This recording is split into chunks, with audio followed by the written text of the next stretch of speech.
안녕하세요. 당신만을 위한 심층 탐구를 시작합니다. 오늘은 심리학의 거장, 칼 융에 대해 이야기 나눠볼 텐데요.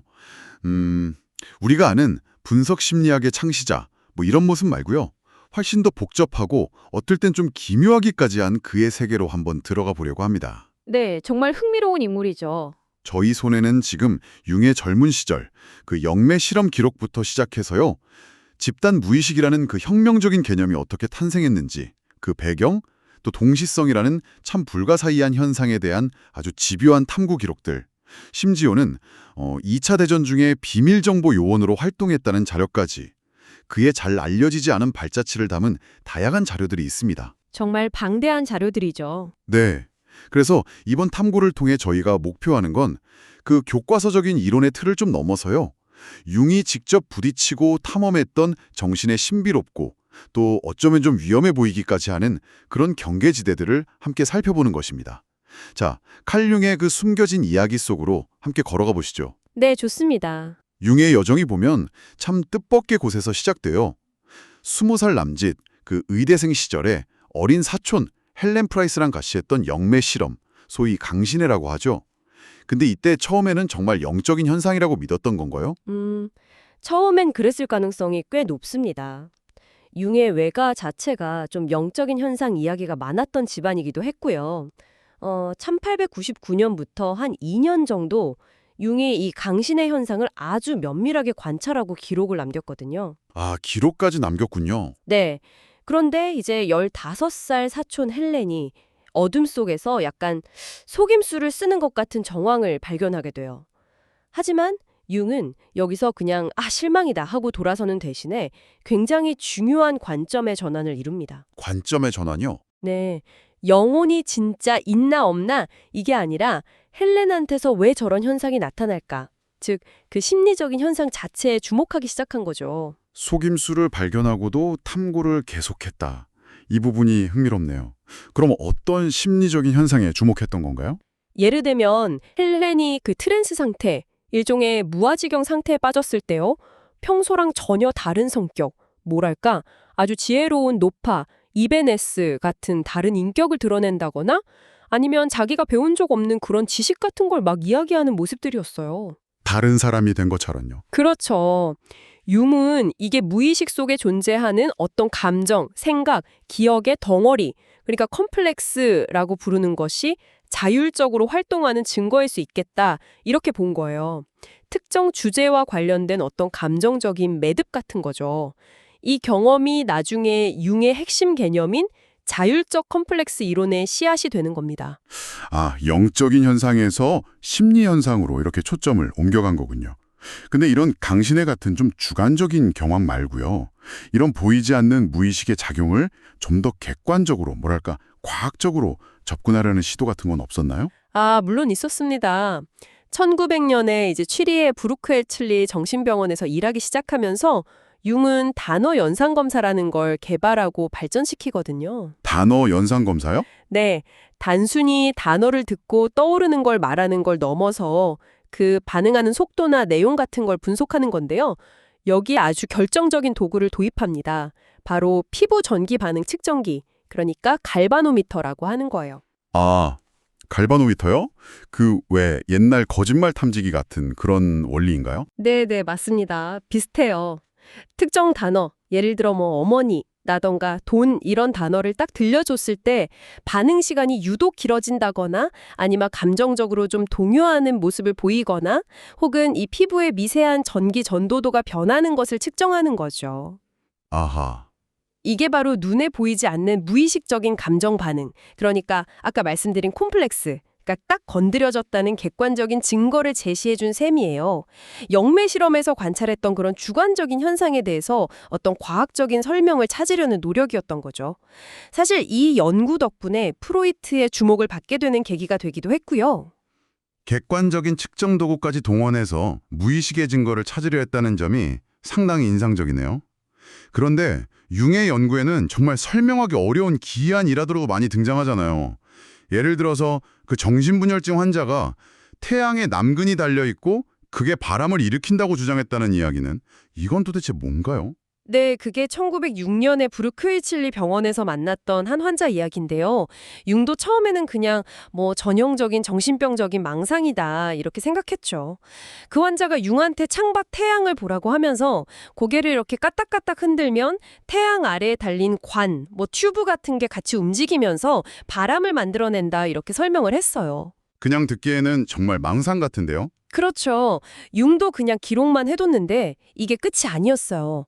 한 4년 뒤인 1910년에 융이 고대 미트라교 문헌을 연구하다가 정말 등골이 오싹해지는 경험을 합니다. 어떤 경험이었는데요? 당시에 막 해독되어서 출판된 그리스 파피루스 문서였는데 거기에 그 환자가 묘사했던 거랑 정확히 똑같은 내용과 이미지가 있었던 거예요. 태양에서 관이 내려오고 그 움직임이 바람이나 어떤 영원의 흐름을 만든다. 뭐 이런 내용이었죠. 와, 환자가 묘사한 거랑 똑같은 내용이요. 네, 중요한 건 뭐냐면 그 환자는 교육 수준이 그렇게 높지 않았고 그 고대 문헌을 접했을 가능성이 전혀 없었다는 점이에요. 정말 소름 돋는 우연의 일치인데요. 융은 이걸 그럼 어떻게 해석했을까요? 바로 이 경험이 집단 무의식이라는 융의 아주 혁명적인 아이디어를 뒷받침하는 강력한 증거가 된 겁니다. 그러니까 개인적인 경험이나 학습만으로는 설명할 수 없는 인류 전체에게 유전적으로 계승되는 어떤 보편적인 심리 구조, 그러니까 원시적이고 신화적인 이미지인 원형이라는 게 존재한다는 거죠. 아, 원형이요? 네, 이 원형들이 신화나 꿈, 그리고 때로는 이런 정신병리를 통해서 불쑥불쑥 드러난다는 거예요. 혹시 당신도 전혀 다른 문화권의 이야기나 상징 같은 걸 보면서 뭔가 좀 익숙하거나 이거 뭔가 보편적인 느낌이 드는데 하고 느껴보신 적 없으신가요? 생각해보면 그런 경험이 있는 것 같기도 하고요. 네, 융은 바로 그런 것들이 집단 무의식과 원형의 증거일 수 있다. 이렇게 본 것입니다. 개인을 넘어선 인류 보편의 무의식이라 정말 스케일이 큰 개념이네요. 그런데 융은 그렇게 환자들을 통해서만 무의식을 탐구한 게 아니라 자기 자신의 무의식 속으로도 아주 깊숙이 들어갔다고 들었어요. 그 결과물이 바로 그 유명한 붉은 책, 맞죠? 맞습니다. 1913년에 이제 스승이자 동료였던 프로이트랑 결별한 후에 융이 굉장히 극심한 내적 혼란이랑 고립감을 겪게 되거든요. 이때 그는 외부 세계가 아니라 자신의 내면, 아주 깊숙한 곳으로 탐험을 시작해요. 능동적 상상이라는 기법을 사용하는데요. 능동적 상상이요? 네. 스스로 떠오른 이미지나 환상 속 인물들과 마치 실제 대화하듯이 관계를 맺고 그 모든 과정을 기록한 것이 바로 붉은 책입니다. 거의 16년에 걸쳐서 작업했어요. 와, 16년이나요? 그럼 단순한 일기나 기록은 아니었겠네요? 전혀 아니죠. 아주 화려한 채색 그림도 직접 그리고 중세 필사본처럼 정교한 고딕서체로 직접 손으로 다 쓰고 그린 굉장히 비밀스럽고 또 아주 개인적인 기록물이에요. 이 책 안에서 융은 다양한 내면의 인물들을 만나거든요. 특히 물총새 날개를 단 현자 필레몬과의 만남은 아주 중요하게 다뤄집니다. 필레몬. 내면의 인물인데 그게 왜 중요한 건가요? 융은 필레몬 같은 그런 존재를 단순히 자기 마음의 투사나 환상으로만 보지 않았어요. 어느 정도 자율성을 가진 지혜의 원천, 그러니까 객관적 정신의 일부라고 여겼습니다. 우리의 생각이 반드시 나라는 이 주체에게서만 나오는 게 아닐 수도 있다. 이건 정신에 대한 굉장히 급진적인 관점이죠. 와, 어떻게 보면 좀 위험할 수도 있는 자기 실험이었지만 이 과정을 통해서 융은 자신의 핵심 이론들의 토대를 단단히 마련하게 됩니다. 내면의 인물이 자율성을 가진 지혜의 원천이라니 정말 당시로서는 굉장히 파격적인 생각이었겠네요. 이런 내면 탐구를 넘어서서 융은 정신과 외부 현실의 경계가 만나는 지점에도 큰 관심을 보였다고 하던데요. 동양의 점술, 그 주역 아이칭에 30년 넘게 몰두했다는 것도 그 연장선상에서 볼 수 있을까요? 정확히 그렇습니다. 융의 관심사는 뭐 미래를 맞추냐 못 맞추냐 그 적중률 자체가 아니었어요. 그보다는 동시성이라는 개념을 탐구하기 위한 하나의 도구로서 주역을 활용했던 거죠. 동시성, 그게 정확히 어떤 개념이죠? 1920년대부터 리하르트 빌헬름이라는 사람이 번역한 책을 통해서 주역을 아주 깊이 연구했는데요. 동시성이란 우리가 흔히 아는 인과관계, 그러니까 원인과 결과로 설명되지 않는 의미 있는 우연의 일치를 말하는 겁니다. 의미 있는 우연의 일치요. 예를 들면 어떤 걸까요? 예를 들어서 당신이 어떤 문제로 막 깊이 고민하고 있을 때 우연히 딱 펼친 책의 한 구절이 마치 나를 위해 쓰인 것처럼 느껴진다거나 아니면 어떤 사람을 딱 떠올리는 순간 그 사람한테서 전화가 온다거나 뭐 이런 경험들 있잖아요. 아, 네네. 가끔 있죠. 정말 신기하게. 그렇죠. 주역 점괘를 꼽는 행위, 그건 사실 무작위적인 동전 던지기 같은 거잖아요.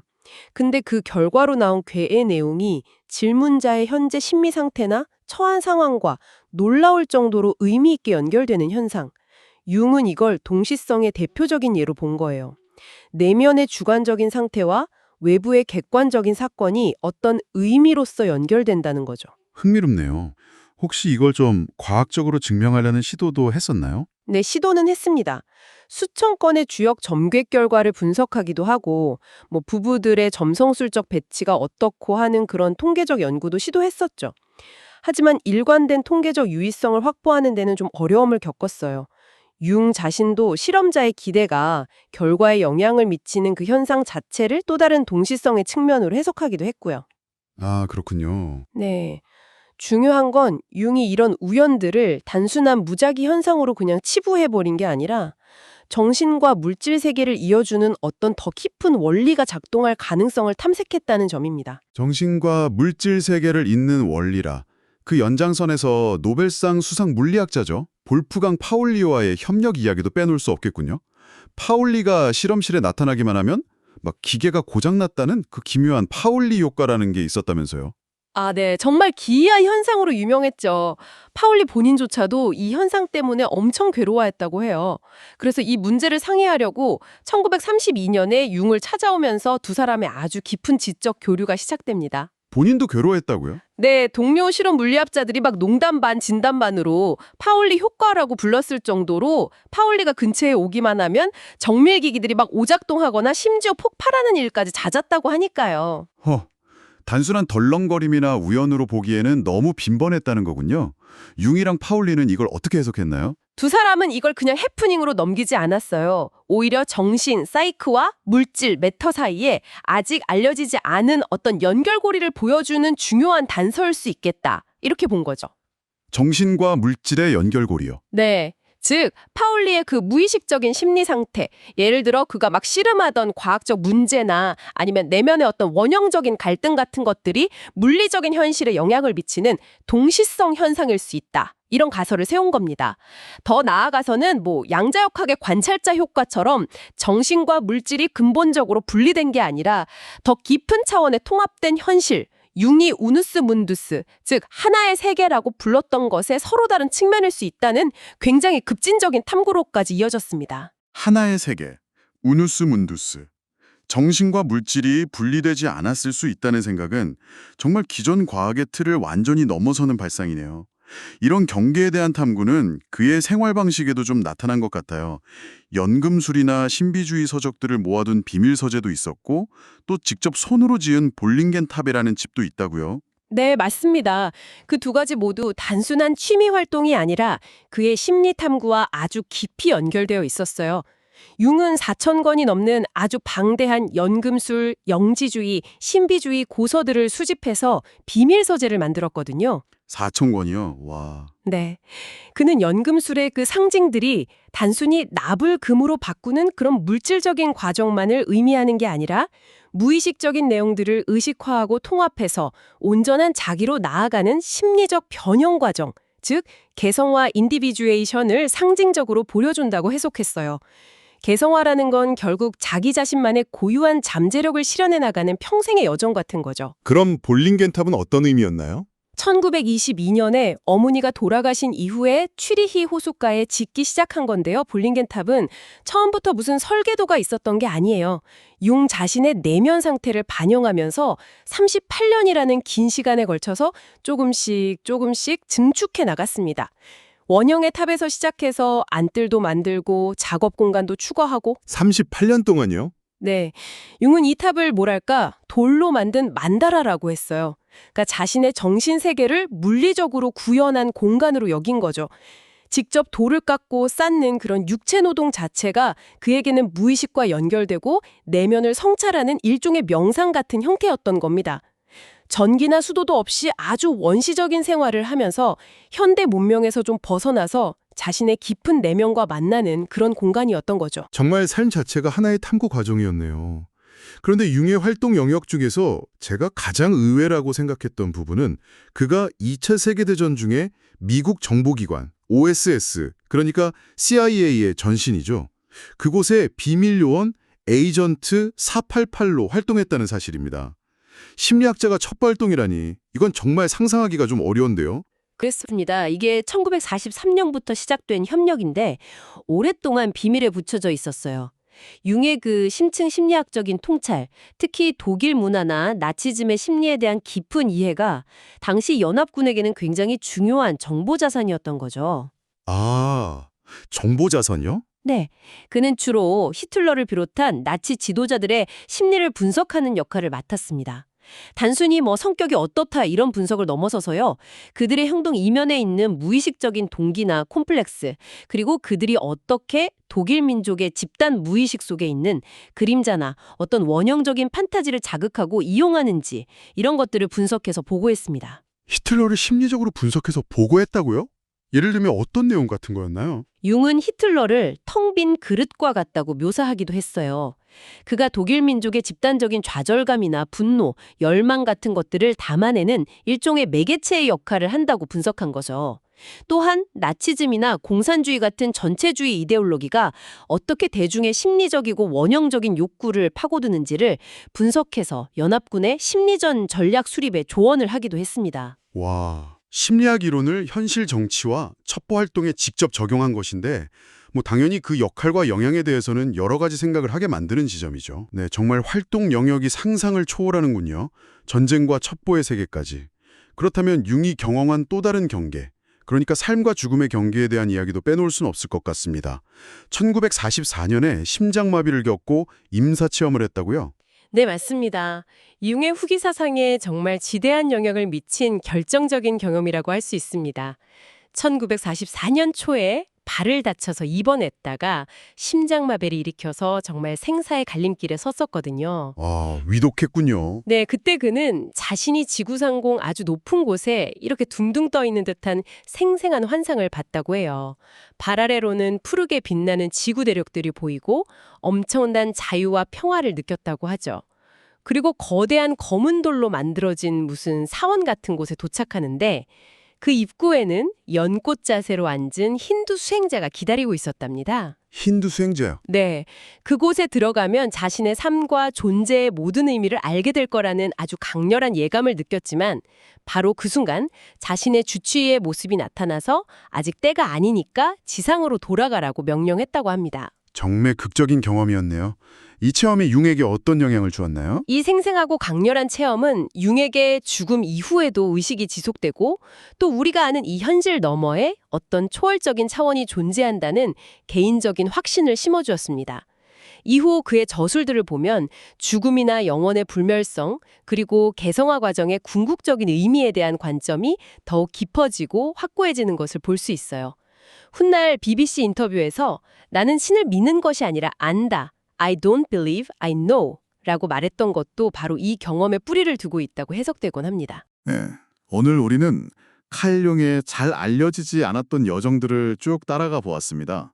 어린 사촌과의 영음의 실험에서 심리적인 복합체를 발견하고 단어 연상 검사로 무의식을 측정하려 했으며 정신병 환자의 환상에서 집단 무의식과 원형의 단서를 찾고 또 붉은 책으로 자신의 깊은 심연을 탐험했죠. 네, 정말 다양한 시도들이 있었죠. 또한 주역과 동시성 연구, 물리학자 파울리와의 협력을 통해 정신과 물질의 경계를 탐구했고 볼링겐탑을 직접 지으면서 내면을 건축했으며 심지어 비밀 정보 요원으로 활동하고 임사체험을 통해 죽음 너머를 엿보기도 했습니다.